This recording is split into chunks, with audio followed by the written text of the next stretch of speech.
Christology.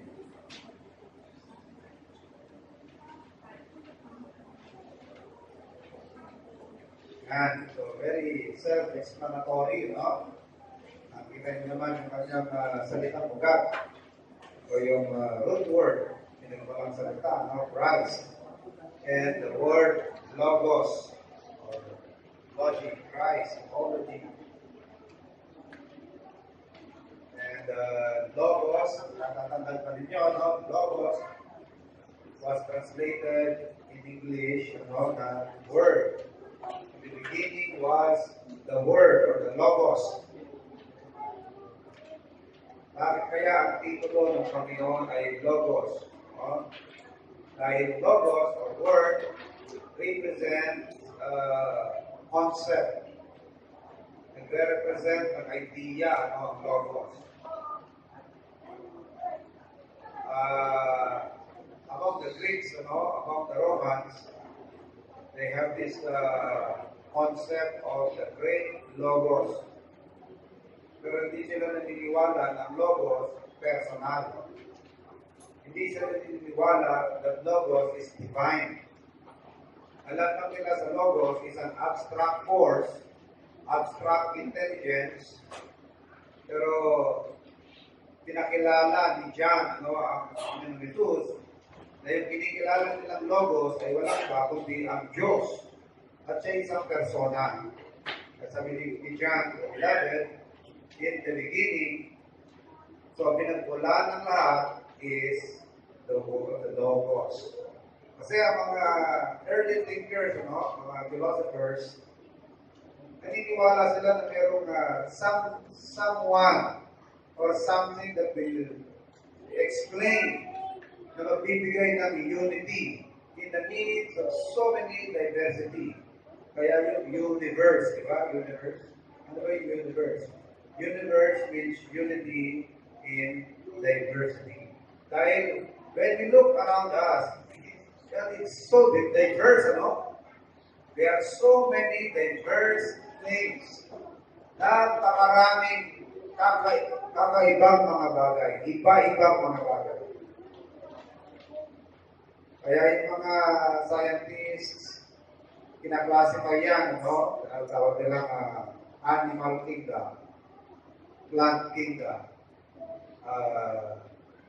Meron pa silang yung class pa yan. Mamalia, phylum, ganyan pa, di ba?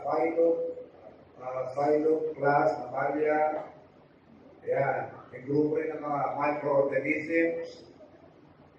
So, napakarami, May grupo ng mga mikrobyo, mga microorganisms, mga living organism na through your naked eye, hindi mo na makikita. Kailangan mo na ng microscope. And sometimes you will have to use electron microscope. You have to multiply the image for up to more than 1 million times para makita sa sobrang liit, and yet may buhay. Lalo na mga virus, amoeba, mga paramecium, euglena, daphnia, volvox, mga may buhay po yan. So, pinaklasify yan ng mga scientists. Kaya nga sabi ni Job, napaka-great ng Diyos. Ang dami niyang mga ginawa, so diverse. And yet, how little is heard of Him. So, mga Greeks, they already have this concept of unity in diversity. When we look around us, it is so diverse. Napakaraming mga ibang bagay na sa paligid. Plant life, animal life, human life, mga orchids, mga mushroom, mga organism. Ano ang mag-unite sa lahat ng ito? What will give meaning? Ano magbibigay ng meaning sa lahat ng ito? Yan ba, bigla na lang lumitaw at bahala na kayo. Kaya nakikita nila, merong balance of ecology. Sa lahat may balance. Merong precision. Everything is precise. Everything is in its place. Nasa kanya-kanyang lugar. At lahat ng nilagay ng Diyos will survive kung saan sa lahat nilagay ng Diyos. Hindi nagkamali ng Diyos sa paglagay ng mga plankons. At yung plankons, yan ang first sa food chain sa dagat, no? Yan yung mga naging mga bato sa ilalim ng dagat. Mga halaman yan eh. Mga namamatay ng mga halaman, yung mga hindi na nakakain, ng mga arinulay, ano? Nagdadagdag na sa ilalim, yung mga naging bato, mga halaman yan. Pinagdadalinan din ng ating oxygen. Ano? Hindi nagkamali ang Diyos na nilagay sila dyan. Ano? Hindi nagkamali ang Diyos na earth, the air is 78% nitrogen, 14% oxygen. Parating pinag-maintain ng Panginoon niya. Ngayon ang tanong, paano mapag-iisa ang lahat? Paano mag-unite ang lahat? Sabi nila, there must be unity in so many diversity. Pero ang pagkakamali nila, yung nag-unite sa napakaraming diversity, akala nila, abstract force. Kaya kung hanggang ngayon, yung mga tao ngayon, inaagap nila yung ganyang thinking ng mga early Greek thinkers. Kaya yung expression ngayon, nakikinig ang universe. Kahit sa mga mayayaman, sa mga intellectual, nakikinig ang universe. Sa mga pelikula, may the force be with you. Andiyan lang ang universe, nakabantay, nakapanog. So, ang tingin nila sa napaka-powerful na force, ano, is not God. Ang sinasabi ni John, ang kinikilala yung Logos, that great Logos, is a person, and He is God. So, yun ang Logos. So, it is no wonder na isa sa naging title ng Panginoon ay Logos. Kaya sa tuwing meron mga pag-aaralan, parating itinulugtong sa kitang logi.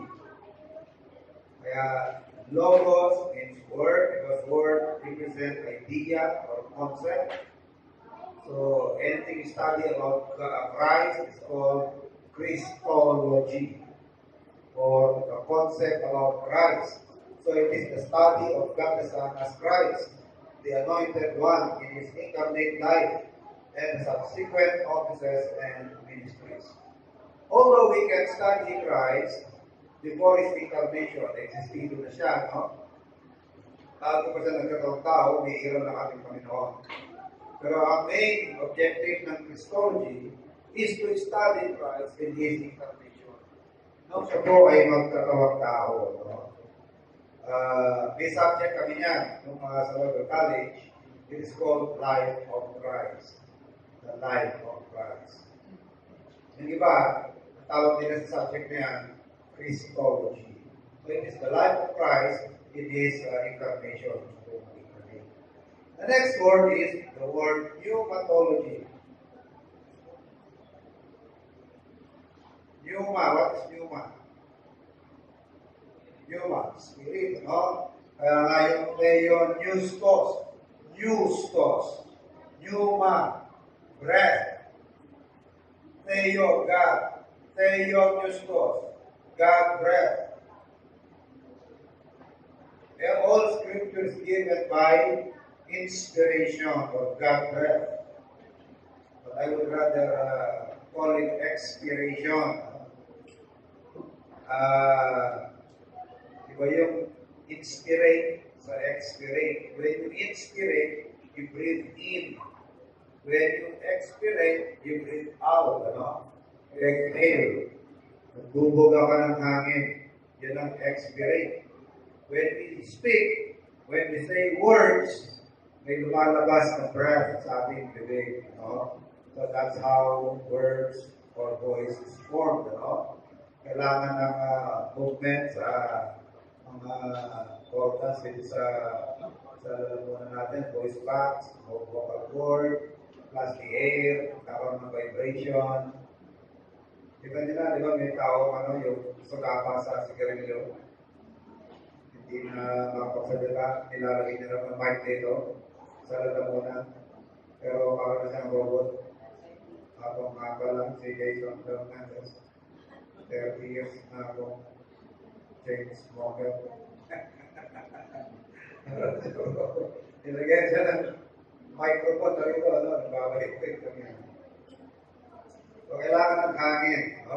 So, when you say pneumatology, study of the Holy Spirit. It's mainly the doctrine of the Holy Spirit. But it may also include the study of spiritual phenomena and study of spirits. Okay, so ito ang pneumatology. Our next word tonight is Sabbatarian.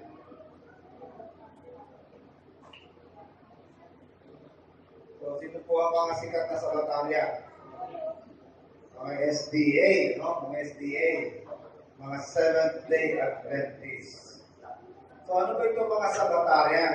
So, ano po yung grupo na kailangan merong ibinubukod, inilalaan isang araw para sa Panginoon?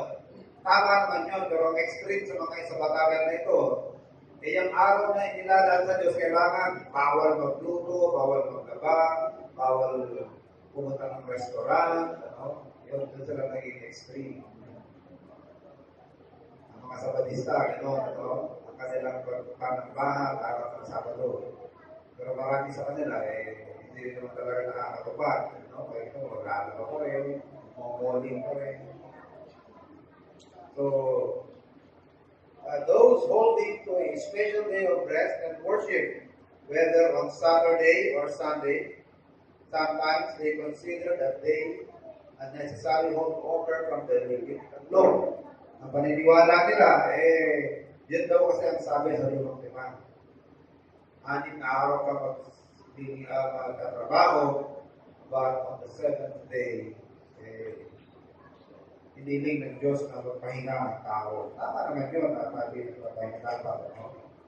Pero ang extreme lamang sa mga ito, hindi ka na kahit magluto, hindi na pwede. Mayroon naman yun.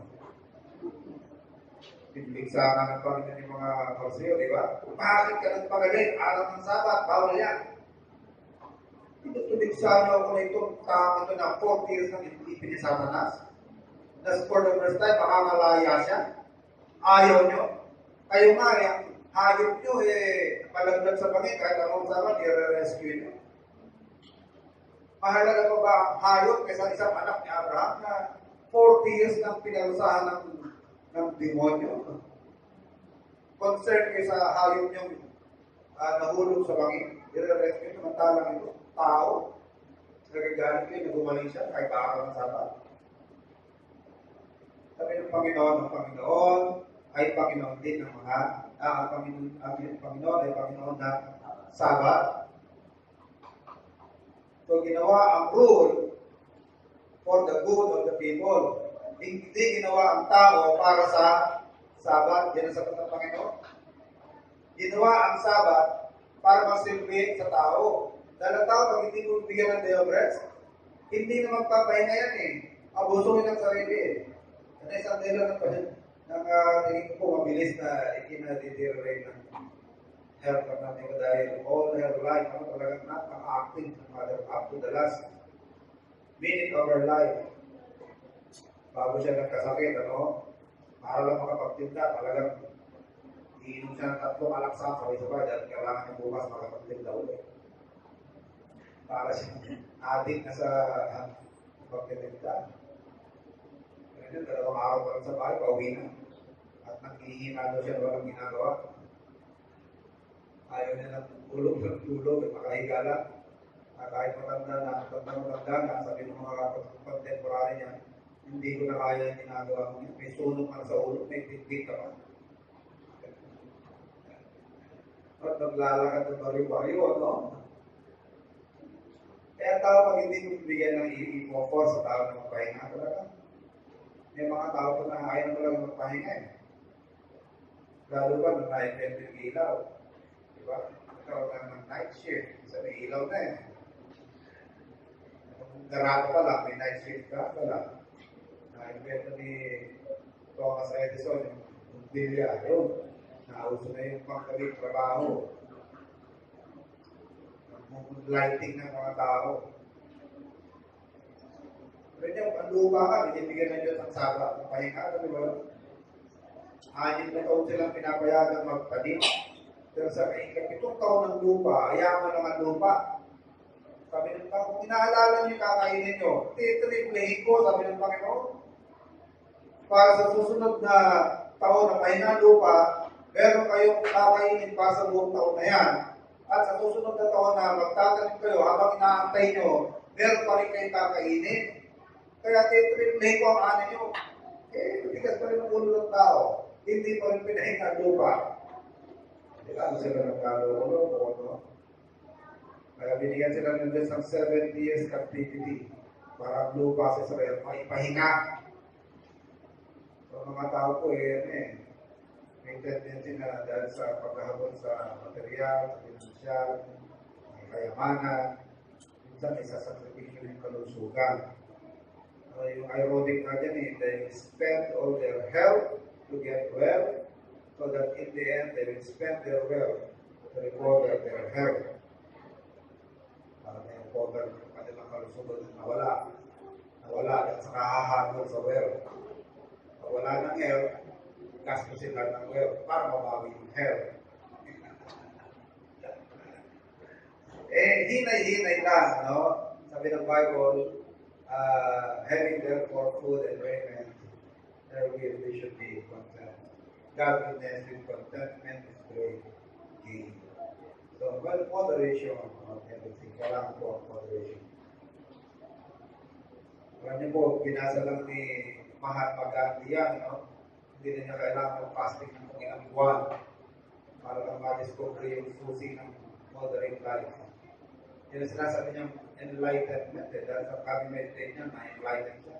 Sabi niya ni Mahatma Gandhi, hindi man ni Mahatma Gandhi palasyo, di ba? Hindi man ni palasyo.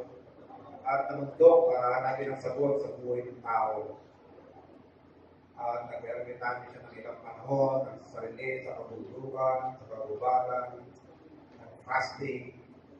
Sabi niya, ang cause ng evil sa mundo nito ay ang greed ng tao ng paghahangat. Dahil sa paghahangat ng tao, kaya siya nahihirapan. Gusto niyang paghahangat, marami siyang hinahangat. Kaya ang susi niya, you curb your greed. Tanggalin mo yung paghahangat. Maging moderate ka lang. Tanggalin mo yung paghahangat. Yan ang susi sa niya. Yun na. Enlightenment. Matagal na sinabi ni Paul yan. Godliness with contentment is great gain. Let your moderation be made known unto all men.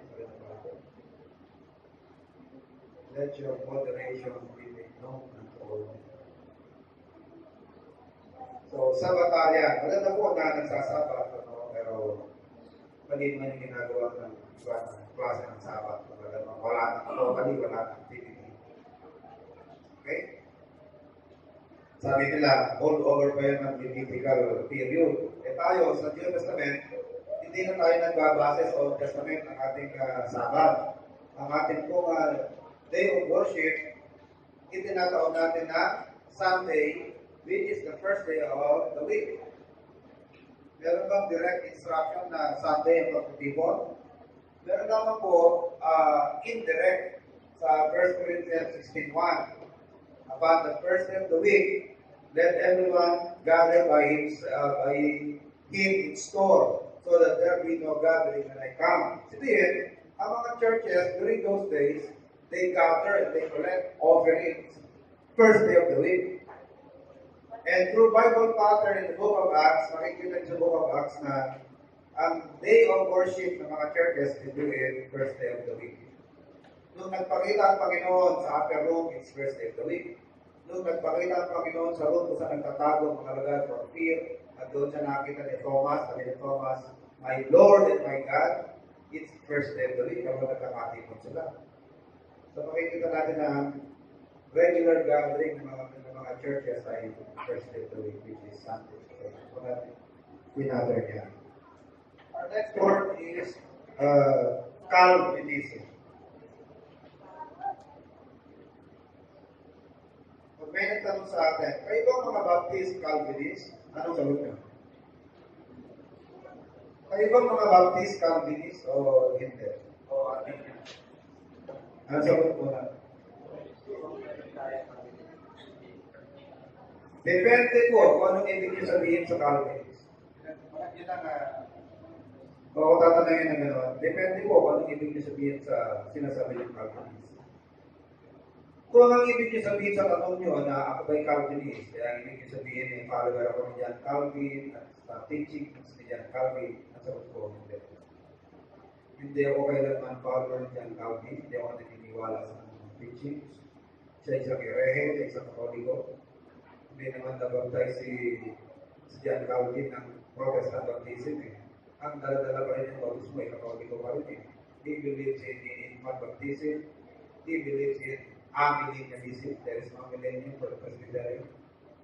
Ang daming error sa doctrine ng mga Presbyterian. So, in the sense na a Calvinist is a follower of John Calvin and all his teachings, Baptists are not Calvinists. Pero kung ibig sabihin nila sa tanong na are you a Calvinist, to distinguish us from the Arminians, because there are only two representative Arminianism and Calvinism are two representative of two schools of thought for the things of salvation. One school of thought that represents a Calvinist is that salvation is all of God. And one school of thought about salvation is that salvation is cooperation between God and man, and that is Arminianism. So pag ang tanong, ibig sabihin nila sa tanong, Calvinist ka ba? To distinguish us from the Arminian, the answer is yes. Dahil sa paniniwala natin ang kaligtasan sa all of God, walang effort, walang participation ng tao sa kaligtasan. At ang mga Baptist, no talaga ng mga Calvinist, in the sense na naniniwala tayo ng kaligtasan ay lahat tayo. Walang bahagi at tao. Hindi tayo lumilinya kay Arminius. Ang teaching ng Arminius, ang kaligtasan, may bahagi at tao sa kanyang kaligtasan. Ang kanilang mga statement, ginawa ng Diyos ang kanyang bahagi. Dapat gawin ng tao ang kanyang bahagi para siya maligtas. Yan ang Arminius. Pero ang Calvinist naniniwala na ang kaligtasan lahat sa Diyos, from start to finish. Salvation is all the Lord. Jesus is the author and the finisher of faith. Tsaka yung paniniwala ng mga Baptist, actually, pero paniniwala ang Baptist na inadat lang ni Calvin. Kaya, nabagtog, ano? Alam niyo si Arminius at si John Calvin, hindi naman sila mga nag-originate ng mga tinuro nila o ng mga kung saan sila nakilala eh. Kung saan ginamit yung pangalan nila, nakilala sila. Hindi sila original nun eh. Ang mga tinuturo iba ni John Calvin, matagal lang tinuturo ng mga Baptist. Inadapt lang niya. Kaya lang may bansag sa kanya kasi naging popular nung kanyang panahon. Naging popular nung kanyang kapanahonan. Naging popular lalo nung pagkamatay niya dahil yung kanyang mga estudyante. Ganun din sa Arminius. Ang Arminianism, hindi yan original ni James Arminius o ni Jacobus Arminius. Matagal nang turo yan ni Pelagius, isang British monk, isang katolikong monke, si Pelagius. Si Pelagius hindi naniniwala sa total depravity of man, si Pelagius. Para sa mga Arminian, ang tao, may kakayanang piliin ng Diyos at pagpasya para maligtas siya. So, ang paniniwala nila ay bahagi ang tao sa kanyang kaligtasan. So, hindi si Arminius na nagpasimuno niya. Si Pelagius, tinuturo na yan. At sa totoo lang, bago sa Pelagius, si Adan, ay naisip na ni Adan yan, kaya nga nagtahi-tahi sila ni Ede. Nakala nila sa effort nila makakamta nilang kaligtasan. Kaya ano bang konsepto? Matagal na yan. Okay? So, basically, sa ngayon, ang pagkakaalam ko sa Arminianism ay yung paniniwala ng kaligtasan may bahagi ang tao sa kanyang kaligtasan. That salvation is cooperation, cooperative effort between God and man. Ang Calvinism is that salvation is all of the Lord, all of grace, plus nothing minus nothing. So, are Baptists Calvinists? The answer is depende on what you mean by the term Calvinist. Kung sabihin, follower ako ni Calvin, sa teaching si Calvin, the answer is no. But if you mean by Calvinist is that you believe salvation is 100% of God, yes, Calvinists are Calvinists. We are not Arminians, because Arminians believe that man has a part in his salvation. So, yun na rin po ang ibig sabihin ng Arminianism. No? Calvinism and Arminianism.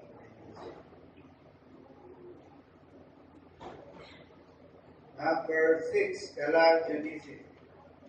Alis pwede dyan, Pelagius. So, ito po tamang spelling, Pelagius, Pelagianism. Hindi po yung Pelagian. It's Pelagianism. The doctrines taught by Pelagius or Pelagius. Pelagius was a monk born in England of great intellectual stature, but no apparent knowledge of God. He thought that man was inherently capable of doing right or wrong, and that it was possible for him to live a sinless life. So tama siya sa una, man is capable of doing right or wrong. Ngayon, the statement na possible for man to live a sinless life, mali. Mas lamang ang pagkakasala ng tao eh. Hindi pwedeng maging sinless ang tao. Dahil Bible, napapatotoo na, if we say that we have no sin, 1 John 1:8, we are a liar and the truth is not in us. Sabi nga ni James, if any offend not in word, the same is a perfect man. Actually, yun po isang statement na may ang ina-emphasize, walang perfecto. Kung hindi ka na nakaka-piso na nagkakamali sa bibig mo, perfecto ka na. Parang may pagka-sarcastic na si James. If any offend not in word, the same is a perfect man. Ang epekto sinasabi niya, walang tao perfecto dahil walang nakaka-perfect sa kanyang bunganga. Walang nakaka-perfect sa kanyang bibig, sa kanyang pananalita. Walang maka-perfect yan. Okay? And it was possible for him to live a sinless life. And that some men had actually done so. Sino kaya yun? Meron daw naka-perfect. Akala niya si Job, the same perfect man. Alam niyo po, yung ibang ang verse na ginagamit ng iba, kaya daw merong nakaka-perfect. Dahil sinabi ko ng Bible, that the man of God may be perfect. 1 John 3:17, di ba? That the man of God may be perfect. Ibig sabihin naman ng perfect, be therefore perfect as your Father in heaven is perfect, is to become what? To become mature. Yan ang sabihin ng term na perfect, maging mature. Let us go on, sabi ni Paul sa Hebrews, ano? Let us go on unto perfection. Ano yan? Maging perfect tayo. Maging mature. Mag-go on tayo sa maturity. Let's move on to maturity. Hindi yung balik-balik tayo sa elementary teachings of the gospel about ritual, ceremonial. Yun na nga yung pinanggalingan sa Old Testament. Pabalik-balik na naman tayo. New Testament, pabalik-balik pa rin tayo sa mga pag-aalay na ngayon. Let's go on unto perfection, sabi ni Paul. Leaving the elementary part of the teachings of the Old Testament. Iwan na yan. Shadow lamang yan eh. So the word perfect means mature. He thought that Adam's sin had no real effect on man as a race, and that man was free to choose either right or wrong, not having a fallen nature. So mali naman siya ron na Adam's sin had no real effect. Dahil ang sin ni Adam, nagkaroon ng direct effect sa tao. No? Nagkaroon tayo ng sinful nature. Yung guilt ni Adam, naging guilt natin. Yung tinatawag na original sin. Yung guilt ni Adam, naging guilt natin yun. Para bang yung naging utang ng Pangulo ng Pilipinas, naging utang ng mga mamamayang Pilipino. Dahil nung utang ng Pangulo ng Pilipinas, dala-dala niya ang sambayan ng Pilipino sa kanyang desisyon na yun. Tama? Yan ang ibig sabihin ng federal headship. Kaya yung naging consequence ng desisyon ng Pangulo natin, tayo pa rin na magbibigit niyan ng ating mga anak at mga popo. Lalo pa pag lumit na lumit ang peso.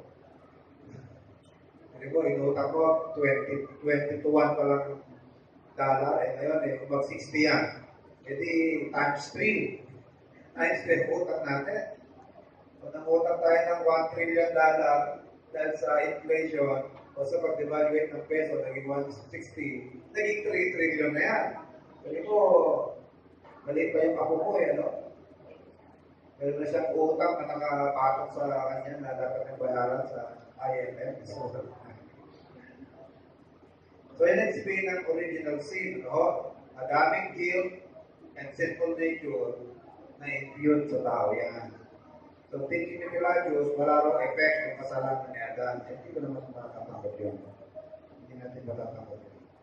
He thought that Adam's sin had no real effect on man as a race. So, ano naman po itong antinomianism? Anti. Ano ba sabihin ng anti?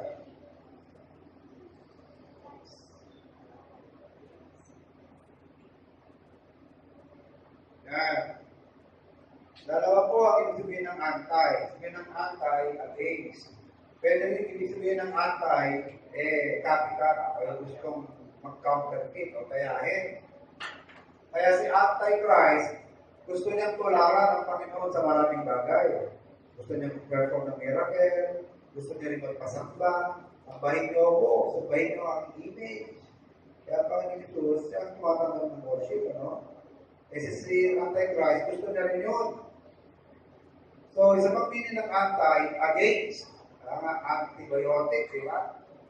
Antibodies. Ano naman po itong Nomianism from the word nomos? The word nomos means law, batas o kautusan. So, ang antinomianism is the philosophy of being anti-law or anti-rule. No? So, anti against nomia, law against the law. Often, the teaching of antinomianism is that whereas Christ is glorified by putting away our sin, the more we see it, the more glorious He becomes in His work of salvation. It implies that we, therefore, actually cause the grace of God to abound by sinning. Actually, in-address ito ni Paul sa book of Romans.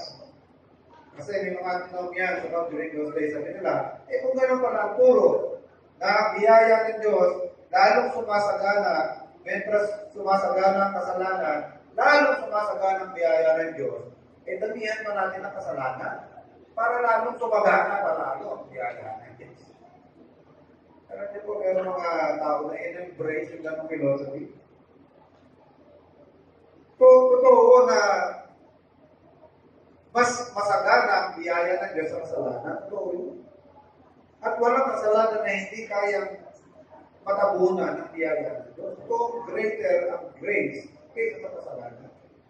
Pero hindi ang kasalanan ang nag-expand sa greatness ng grace. Hindi ang kasalanan.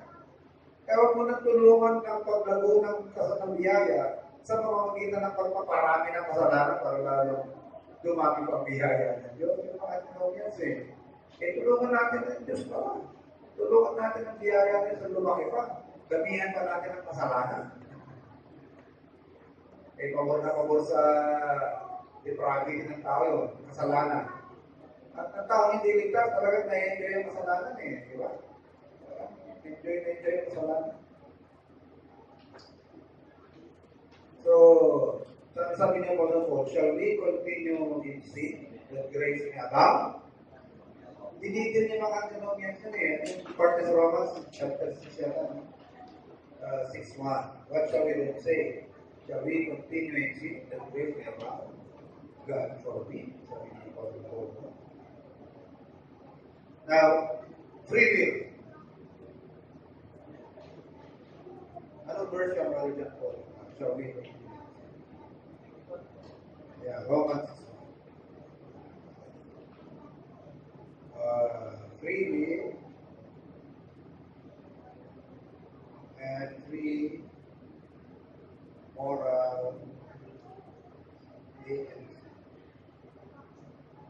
halos pareho po ito, no?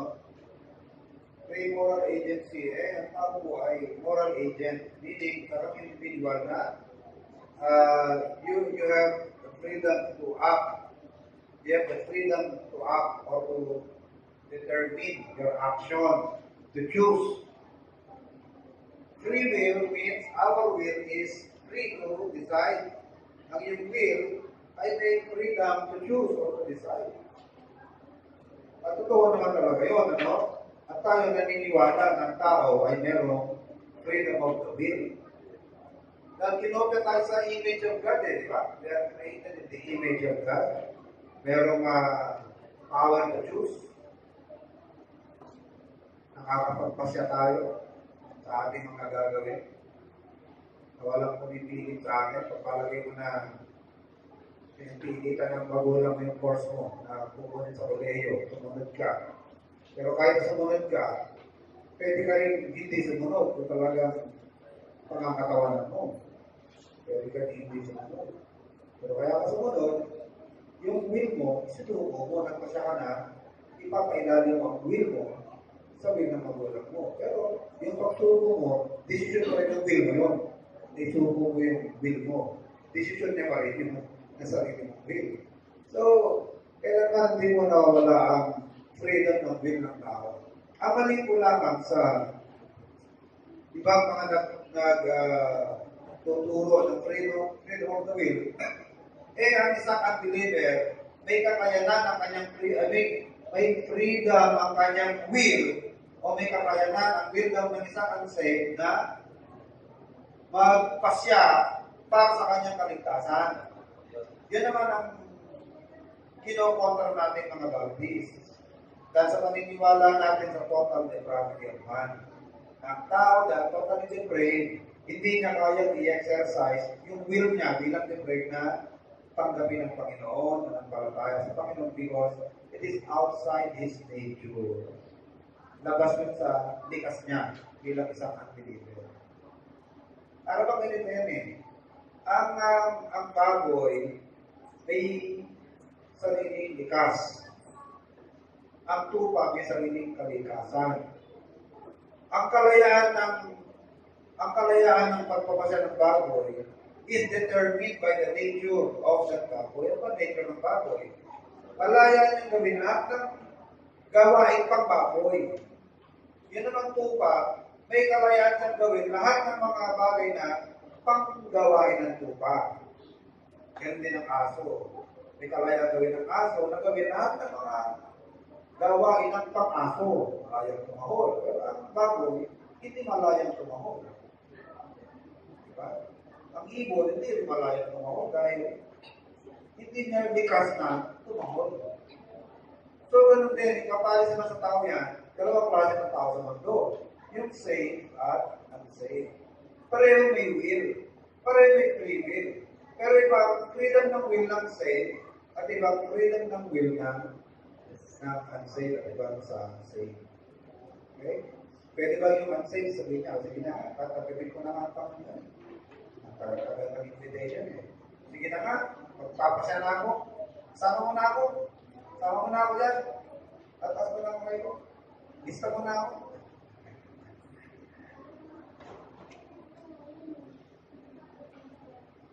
Sa inyo po, ang mga nanampalataya sa Panginoon. Bago kayo nanampalataya, pinagpasyahan niyo ba ang nanampalataya? Bago kayo nanampalataya sa Panginoon, pinagpasyahan niyo ba ang nanampalataya? O bigla na lang bumukas ang isip mo na, oo nga, siya lang talaga ang tagapagligtas. Hindi yung bago ka nanampalataya ay pinag-iisipan mo. Naniniwala ba ako sinasabi ng pastor ako? Ano oras ka lang? Pwede siguro. Pwede ko nang manampalataya sa Panginoon. Wala namang ganun eh. Di ba? Pero bang nanampalataya sa Panginoon na bago siya nanampalataya eh? Pinagtatalunan niya sa isip niya kung nanampalataya siya o hindi. Kala niyo po nung nanampalataya tayo sa Panginoon. Kung saan naman bumukas ang isip natin. Wala akong ibang pwede asahan sa kaligtasan ko. Siya lang. Yun, naganap, habang nakikinig ka ng mensahe, bigla na lang bumukas ang isip mo. Kaya nga hindi ako naniniwala na moment ang kaligtasan mo, nung lubot ka, nagpuyat, nung napaiyak, nung bigla ka nagtaas ng kamay, nung nagpatas ako, hindi yun eh. Naniniwala ko sa kasalukuyan na ipinapangaral ng Ebanghelyo, noon pa lang, binubuksan na ng Diyos ang isipan ng tao eh. Kaya nung nagpatas ng kamay, handa ka na magtaas dahil binuksan na ng Diyos ang isipan ng tungkol doon eh. Hindi nung after prayer ka palang nasa o sige, pinag-pray ko ba ng tao sa puso yung sinabi ng prayer? Ginanon mo? Oo, totoo sa puso yun. Yung oras na yan, 10:30, yan, isang daling oras na nasa. Maganda pa yung sa Bible. Alam niyo po, kasalukuyan pinapangaral, nilubuksan na ng Diyos ng puso ng tao. Acts 16:14. Whose heart the Lord opened, that she attended unto the words spoken by Apostle Paul. Kasalukuyan nag-preach si Paul, binubuksan na niya sa puso na Lydia, ongoing on preaching. Whose heart the Lord opened. Tandaan na hindi tao nagbubukas ang puso niya. Diba? Ang Diyos ang nagbubukas ang puso ng tao. Mali yung application ng behold, I stand at the door and knock. Hindi naman puso ang kinakatok mo Churches yun simbahan yun Behold, I stand at the door and knock, if any man hears my voice, I will come into him and sup with him. Churches yun Laodicean church yun Alam niyo po, kung gusto pumasok ang palang sa puso ng tao, kung kanino man, hindi niya kailangan kumatok.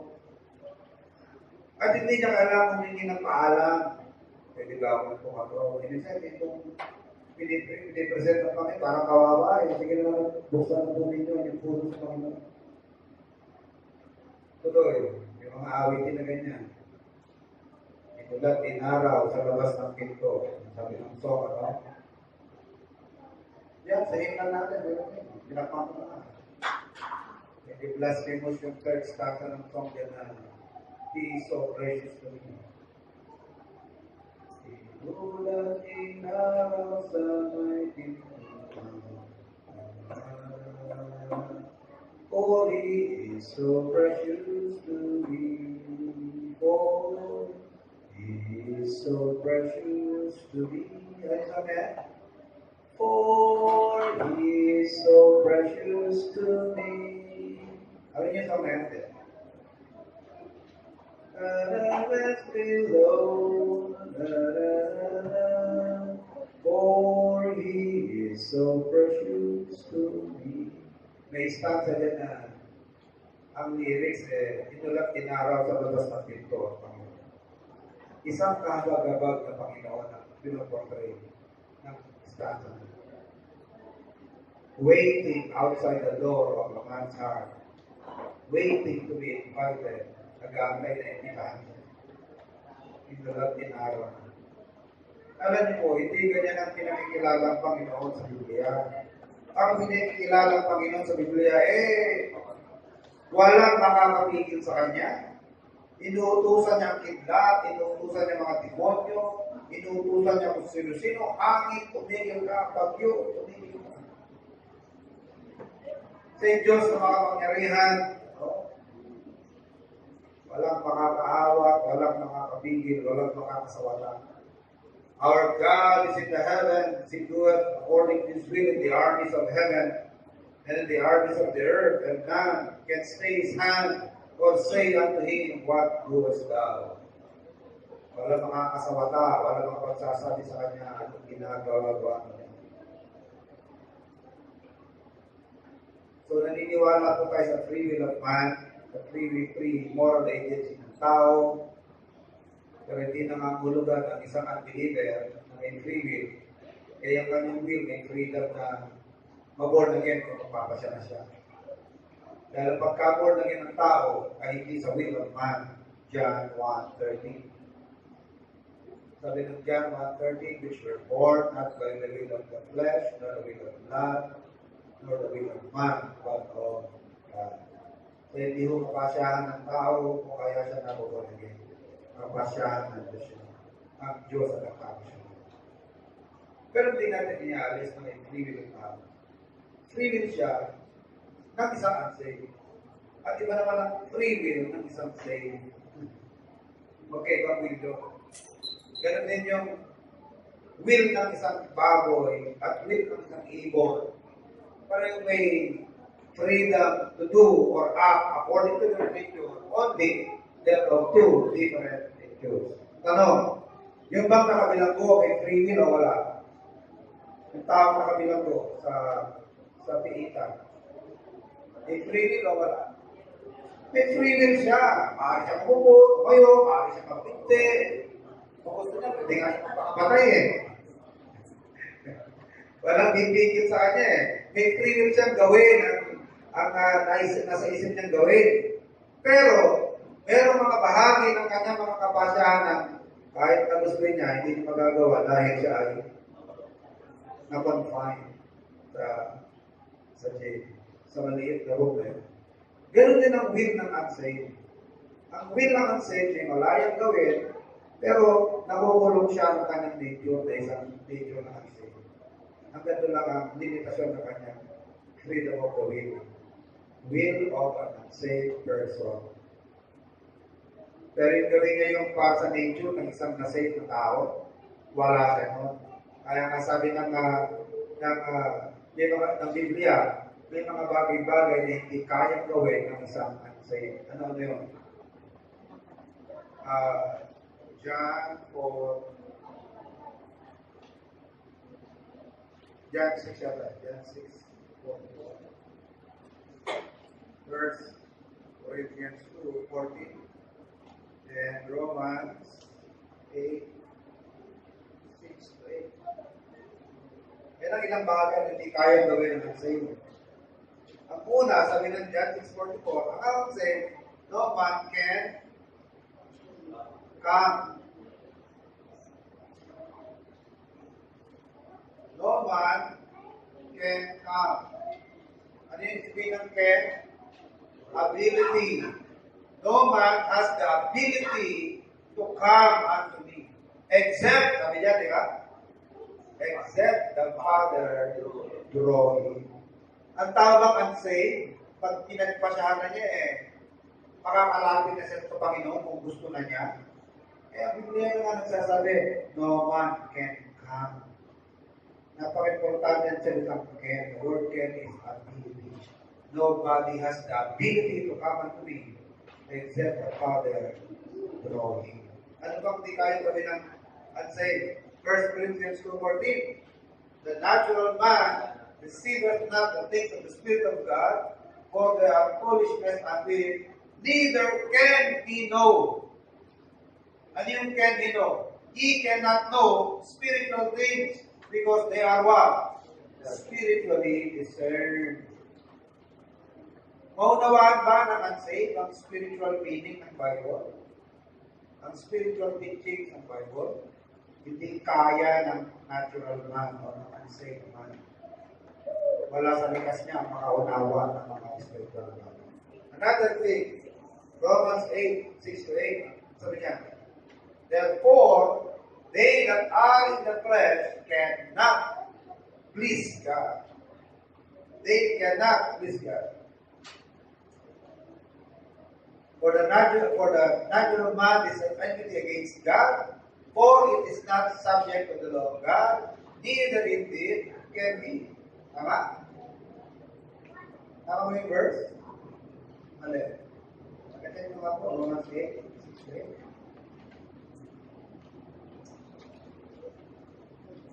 For the carnal mind, it is an enmity against God, for it is not subject to the law of God, neither indeed can be. So then, they that are in the flesh cannot please God. Diba? They cannot please God. Ano po sabi ng Hebrews 6:1? Therefore, they that are in the faith, without faith, It is impossible to please God. Isa nagagaling ang faith. It comes from God. Wala namang faith ng tao eh. All men have not faith. Saan nagagaling ang faith? It is the gift of God. By grace are we saved through faith, and that not of yourself, it is the gift of God. So habang hindi ka mabibigyan ng faith ng Diyos, can you please God na wala ka pang faith? They that are in the flesh cannot please God. Without faith, it is impossible to please God. Kailan ka makaka-please sa Diyos? Pag meron ka ng faith. Any moment ba, pwede ka mag-faith pag ginusto mo na yung faith? Pag nagpasya ka na ba, namanampalataya, ako na yung faith mo, malali po, dumarating yan kapag binigay niya ng Diyos. Ephesians 2:8, praise you are saved through faith, and that not of yourselves, it is the gift of God. Okay? Sana po, maintindihan natin ang gusto yan, ano? Pagkakatulong sa mga nito. Magawa natin ang tunay na mga naganap sa ating kaligtasan. Okay, nandito kayo. Salamat. Ganun po si Jason Joseph. Diyos na magpapalala sa lahat. Salamat Panginoon sa pagkakataon na ibigay sa ating Panginoon. Natutunan Panginoon ang mga bagay mo rin na tungkol sa inyo. Nagkakadaan, Panginoon, hindi Panginoon sa thank you, Lord, bless this lesson tonight. Also, Lord, pray for our safety at pag-travel pa uwi. Natin po kami at nagdating kami kayo sa mga pinagalitaan namin sa Kristo Kristo ang Panginoon. Amen. Magandang gabi po.